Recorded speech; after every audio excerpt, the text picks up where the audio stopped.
আজকে আমি দেখাবো কিভাবে ফেসবুক আইডিতে ফলো কিংবা ফলো বাটন অ্যাড করবেন।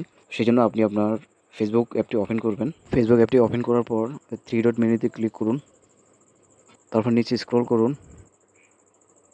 এই যে দেখতে পাচ্ছেন সেটিং অ্যান্ড প্রাইভেসি, এটাতে ক্লিক করুন। এটাতে ক্লিক করার পর সেটিংসে ক্লিক করুন।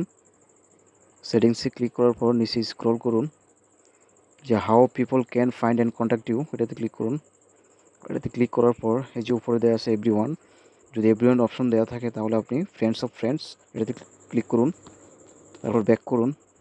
ব্যাক করার পর আবার নিচে স্ক্রল করুন, এই যে দেওয়া আছে এখানে ফলোয়ার্স অ্যান্ড পাবলিক কন্টেন্ট, এটাতে ক্লিক করুন। এটাতে ক্লিক করার পর এখানে আপনার যতগুলো অপশন দেওয়া আছে সবগুলো যেন এরকম পাবলিক অপশন দেওয়া থাকে। যে আমার এখানে একটা বাকি আছে অনলি মি, এটা পাবলিকে দিয়ে দেবো। হ্যাঁ, আমার সবগুলো পাবলিক হয়ে গেছে। সবগুলো পাবলিক করে দেওয়ার পর আপনার কাজ শেষ।